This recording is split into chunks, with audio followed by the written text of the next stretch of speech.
এই জন্য তো কই যে হার্ষিত রানাকে গম্ভীরজি এতটা ভ্যালু কেন দেয়। তোমরা তো দেখেছই যে হার্ষিত রানা এই ম্যাচটাতে কেমন পারফরম্যান্স দিয়েছে।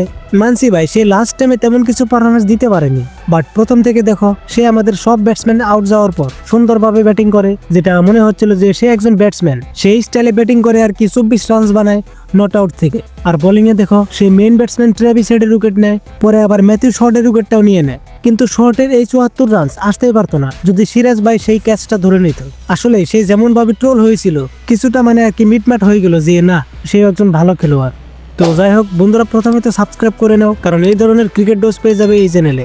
তো আমরা আলোচনা করব আজকের এই ম্যাচ নিয়ে, ইন্ডিয়া ভার্সেস অস্ট্রেলিয়ার সেকেন্ড ওডিআই। একটা কথা কি যে আমাদের আর টস জিতা হবে না, বুঝেছো?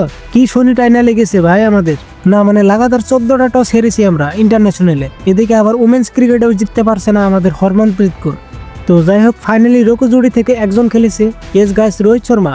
তুমি যদি বলো যে এই 97 বলে 73 রানস কি এমন বড় কথা হলো, না ভাই এখানে অনেক কাহিনী আছে। মানে রোহিত শর্মা ফার্স্ট ওডিআইতে আউট যাওয়ার পর সে টোটালি মাইন্ডসেট করে আসছিলেন যে যেমনিতে হোক টিকে থাকতে হবে টিমের জন্য। দেখো প্রথম ম্যাচে রোহিত এবং বিরাট কোহলি দুজনেই আউট হয়, যেটা আরম্ভণীতে টিমের উপর অনেক ইম্প্যাক্ট পড়ে যায়, যার জন্য বাকি প্লেয়ারও একের পর এক আউট হয়ে যায়। কিন্তু সেই কোলাপসটাই থামানোর জন্য রোহিত প্রথম থেকে ডিফেন্সিভ খেলে, স্পেশালি স্টার্ক আর হ্যাজেলউডের বল, যে এই দুই বোলারকে থামাতে হবে, তাহলে সে টিম ফুল ওভার খেলতে পারবে। কিন্তু তারপরে অস্ট্রেলিয়ার নতুন বোলার এই জেভিয়ার বার্লেট এসে তেশ মেরে দেয়, আমাদের কোহলি এবং গিলকে খেয়ে নেয়।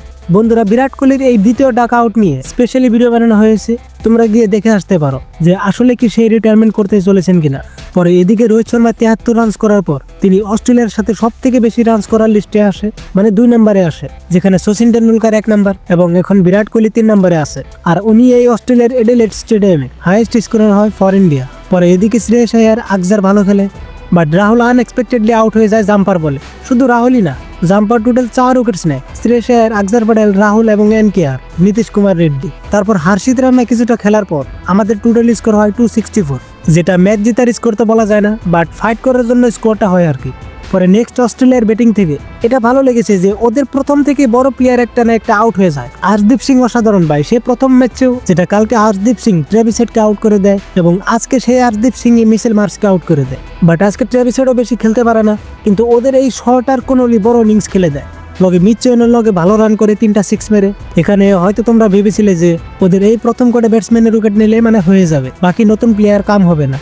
বাট এখানে ছোট্ট কাহিনী আছে। মিচেল ওয়েন আর এই কোহলি 2024-এর বিগ ব্যাশ লিগে হাইয়েস্ট স্কোরার ছিলেন। মিচেল ওয়েন তো যে দলের হয়ে খেলছিলেন ওই দল ফাইনাল পর্যন্ত নিয়ে গেছিলেন, এমনকি ফাইনালে সেঞ্চুরি মেরে ম্যাচটা জিতিয়েছিলেন, যেখানে 11টা 6ও মেরেছে। তো এরাই ফিউচারে অস্ট্রেলিয়ার স্টার প্লেয়ার হতে যাচ্ছে, যাদের এই ইন্ডিয়া ভার্সেস অস্ট্রেলিয়ার ম্যাচেও ভালো পারফরম্যান্স দেখা যায়। তো এট দ্য এন্ড আমরা হেরে যাই, যেটা এই ফিল্ডে মানে এডিলেড স্টেডিয়ামে গত 17 বছরও আমরা হেরেছিলাম না।